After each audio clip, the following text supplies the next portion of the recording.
দোয়া করে যাকে চেয়েছ সে কাছে এলে এই 5টি অনুভূতি হবেই। আল্লাহর পক্ষ থেকে স্পষ্ট ইশারা। ভূমিকা: মানুষের জীবনে এমন কিছু দোয়া থাকে যেগুলো চোখের পানি দিয়ে লেখা হয়, নিঃশব্দ কষ্ট দিয়ে পাঠানো হয়, আর গভীর রাতে আল্লাহর দরবারে পৌঁছে যায়। আপনি হয়তো এমন কাউকে চেয়েছেন যাকে ভুলতে পারেননি, যাকে আল্লাহ ছাড়া আর কেউ জানে না কতটা ভালোবেসেছেন, যার জন্য আপনি বারবার বলেছে, হে আল্লাহ, যদি সে আমার জন্য ভালো হয় তাহলে তাকে আমার কাছে এনে দাও। আর যখন আল্লাহ সত্যিই কাউকে আপনার জীবনের দিকে ফিরিয়ে আনেন, তখন তা হঠাৎ ঘটে না, তার আগে ও পরে আপনার হৃদয়ে 5টি বিশেষ অনুভূতি জন্ম নেয়, যেগুলো আল্লাহর পক্ষ থেকে স্পষ্ট ইশারা। আজ আমরা সেই অনুভূতিগুলোকেই কোরআন, হাদিস ও বাস্তব জীবনের আলোকে বিশ্লেষণ করব। 1. অদ্ভুত এক শান্তি যা আগে কখনো অনুভব করনি যখন আপনার দোয়ার মানুষটি কাছে আসে। প্রথম যে অনুভূতিটি আপনাকে ছুঁয়ে যাবে তা হলো অকারণ শান্তি। আপনি বুঝতে পারবেন আর অস্থিরতা নেই, বুকের ভেতর চাপ নেই, অহেতুক ভয় নেই, এমন শান্তি যা কোনো মানুষের কাছ থেকে নয়, আল্লাহর পক্ষ থেকে আসে। কোরআনে আল্লাহ বলেন, জেনে রাখো, আল্লাহর স্মরণেই অন্তর প্রশান্ত হয়। সূরা রাদ 2:8। যখন আল্লাহ আপনার দোয়া কবুল করেন তখন তিনি শুধু মানুষটিকে দেন না, তিনি আপনার অন্তরকেও প্রস্তুত করেন। এই শান্তি ইশারা দেয় এটা হঠাৎ সম্পর্ক নয়, এটা তাকদিরের অংশ। 2. অতীতের কষ্ট মনে পড়লেও ব্যথা কমে যায়।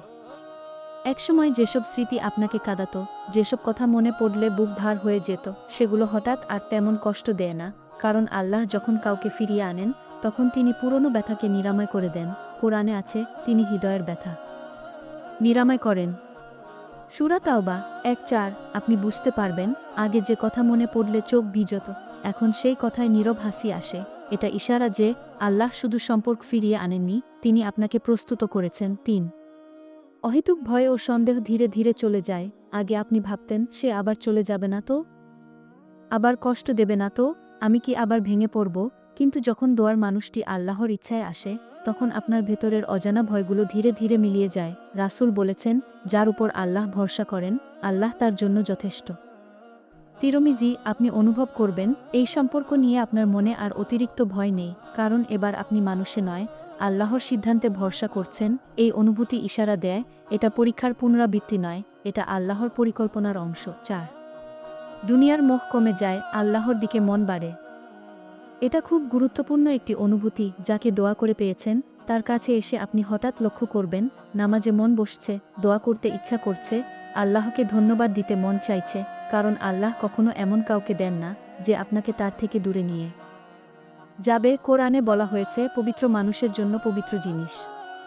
সূরা নূর 2:6। যদি কারো আগমনে আপনার ঈমান বাড়ে তাহলে বুঝবেন সে আল্লাহর পক্ষ থেকেই এসেছে। 5. মনে দৃঢ় বিশ্বাস জন্মায়, যা হচ্ছে ঠিকই হচ্ছে। সবচেয়ে বড় অনুভূতি এটি। আপনি আর অতিরিক্ত হিসাব করেন না, আপনি আর জোর করে কিছু চাইতে চান না। আপনার মনে শুধু একটাই কথা আসে, আল্লাহ যা করছেন সেটাই আমার জন্য সেরা। কোরআনে আল্লাহ বলেন, তোমরা যা পছন্দ করো না তাতেই হয়তো তোমাদের জন্য কল্যাণ রয়েছে। সূরা বাকারা 2:16। এই বিশ্বাস জন্মানো মানে আপনি আর দোয়ার উত্তরের অপেক্ষায় নন, কারণ আপনি উত্তরের ভেতরেই আছেন। কিছু গুরুত্বপূর্ণ সতর্কতা মনে রাখবেন, সব কাছাকাছি আশাই আল্লাহর দান নয়। যদি ঈমান কমে যায়, হারাম বেড়ে যায়, শান্তির বদলে অস্থিরতা বাড়ে, তাহলে সেটা পরীক্ষা হতে পারে। কিন্তু যদি উপরের 5টি অনুভূতি একসাথে থাকে তাহলে ইনশাআল্লাহ এটা আল্লাহর স্পষ্ট ইশারা। শেষ কথা, আপনি যাকে কাঁদতে কাঁদতে চেয়েছেন, যার জন্য তাহাজ্জুদের সিজদায় পড়ে থেকেছেন, যার নাম আল্লাহ ছাড়া কেউ জানত না, যদি সে আজ আপনার কাছে আসে আর আপনার ভেতরে এই 5টি অনুভূতি জন্মায়, তাহলে ভয় পাবেন না, অস্থির হবেন না, তাকদীরকে সন্দেহ করবেন না। বলুন, হে আল্লাহ, তুমি যেমন চেয়েছ আমি তেমনটাই মেনে নিলাম। অনেক সময় আমরা দোয়া করি কিন্তু মনে মনে ভয় রাখি, আল্লাহ কি সত্যিই আমাকে এটা দেবেন? কারণ আমরা জানি আমরা নিখুঁত নই, আমাদের ভুল আছে, সীমাবদ্ধতা আছে, কিন্তু আল্লাহ দান করেন আমাদের যোগ্যতা দেখে নয়, দান করেন তার রহমত দেখে।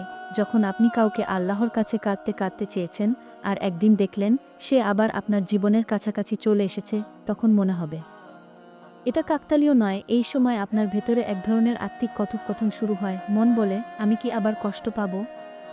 আর আত্মা বলে, যিনি তাকে পাঠিয়েছেন তিনি তোমাকে ভাঙতে দেবেন না। এই বিশ্বাসটা হঠাৎ আসে না, এটা আসে তখনই যখন আপনি দীর্ঘদিন ধৈর্য ধরেছেন, নিজেকে শুধরে নিয়েছেন আর আল্লাহর উপর পুরো ভরসা রেখেছেন। আরেকটা বিষয় খুব স্পষ্ট হয়ে যায়, আপনি আর আগের মতো অধিকার বোধে ভুগছেন না, এখন আপনি বলেন না সে আমারই হতে হবে। বরং বলেন, হে আল্লাহ, যদি এটা আমার জন্য কল্যাণকর হয় তাহলেই রাখো। এটাই সবচেয়ে বড় জন্য। যদি এই মানুষটি আপনার জীবনে ফিরে এসে আপনাকে আল্লাহর দিকে আরও কাছে নিয়ে যায়, তাহলে নিশ্চিত থাকুন এটা কষ্টের পুনরাবৃত্তি নয়, এটা পূর্ণতার দিকে একটি ধাপ। সবশেষে মনে রাখবেন, আল্লাহ কখনো এমন কিছু ফিরিয়ে দেন না যার ভেতরে কল্যাণ লুকিয়ে নেই। হয়তো এবার তিনি চান আপনি শুধু ভালোবাসুন না, বরং শুকরিয়া আদায় করতে শিখুন, কারণ যে দোয়া চোখের পানি দিয়ে ওঠে তার উত্তর আল্লাহ কখনো শূন্য হাতে ফেরত দেন না। অনেকে মনে করে দোয়া কবুল হয়ে গেলে সব কিছু সহজ হয়ে যায়, কিন্তু বাস্তবতা হলো দোয়া কবুল হওয়া মানে পরীক্ষা শেষ নয়, বরং এক নতুন দায়িত্বের শুরু। যখন আল্লাহ আপনার চাওয়া মানুষটিকে কাছে নিয়ে আসেন, তিনি শুধু আপনাকে খুশি করতে চান না, তিনি দেখতে চান এই নিয়ামতকে আপনি কিভাবে আগলে রাখেন। এই সময় কিছু নীরব পরীক্ষা আসে, যেগুলো বাহ্যিকভাবে কষ্ট মনে না হলেও ভেতরে ভেতরে আপনাকে পরিপক্ব করে তোলে। প্রথম নীরব পরীক্ষা হলো অহংকার। আপনার মনে হঠাৎ ভাব আসতে পারে, দেখো শেষ পর্যন্ত সেই এলো। কিন্তু মুমিনের হৃদয় জানে এটা আপনার জয় নয়, এটা আল্লাহর দয়া। কোরআনে আল্লাহ বলেন, তোমাদের কাছে যা কিছু নিয়ামত আছে তা আল্লাহর কাছ থেকেই। সূরা নাহল ৫:৩। যে মুহূর্তে আপনি নিজেকে কারণ ভাবতে শুরু করবেন, ঠিক সেই মুহূর্তেই বরকত কমতে থাকে। দ্বিতীয় নীরব পরীক্ষা হলো অতিরিক্ত ভয়। অনেকেই দোয়া কবুল হওয়ার পরেও ভয় পায়, এবার যদি আবার হারাই। এই ভয় সম্পর্ককে সুন্দর না করে বরং ভারী করে তোলে। আল্লাহ চান না আপনি ভয় নিয়ে ভালোবাসুন, তিনি চান আপনি তাওয়াক্কুল নিয়ে আগলে রাখুন। রাসূল বলেছেন, যদি তোমরা আল্লাহর উপর যথাযথ ভরসা করো, তাহলে তিনি তোমাদের রিজিক দেবেন যেভাবে পাখিকে দেন। তিরমিজি। তৃতীয় নীরব পরীক্ষা হল ধৈর্যের ধারাবাহিকতা। আগে আপনি ধৈর্য ধরেছিলেন পাওয়ার জন্য, এখন ধৈর্য ধরতে হবে টিকিয়ে রাখার জন্য, কারণ কাছাকাছি আসা মানেই নিখুঁত হয়ে যাওয়া নয়, ভুল হবে, মতবিরোধ হবে, কখনো কষ্ট আসবে। এই সময় নিজেকে প্রশ্ন করুন, আমি কি শুধু দোয়ার উত্তর চাইতাম, নাকি দোয়ার দায়িত্বও নিতে রাজি ছিলাম। চতুর্থ নীরব পরীক্ষা হল হালাল ও হারামের সীমা। এটা খুব স্পষ্ট একটি ইশারা। যদি এই সম্পর্ক আপনাকে হারামের দিকে টানে, তাহলে বুঝবেন আপনি যেটাকে দোয়ার ফল ভেবেছেন তা হয়তো পরীক্ষার রূপ।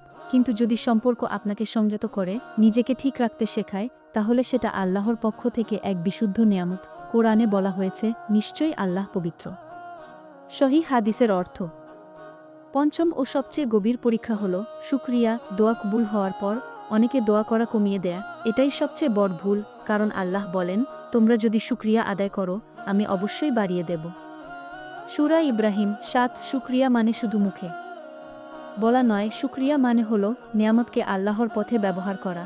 সবশেষে একটি সত্য মনে রাখুন, আল্লাহ কখনো এমন কিছু ফিরিয়ে দেন না যা আপনাকে আগের চেয়ে দুর্বল করে দেবে। যদি তিনি কাউকে আপনার জীবনে ফেরত আনেন, তাহলে তিনি আপনাকে সেই সম্পর্ক বহন করার ক্ষমতাও দিয়ে দেন। কারণ দোয়া কবুল হওয়া শুধু আনন্দ নয়, এটা এক আমানত, যার জবাব একদিন আল্লাহর কাছে দিতে হবে।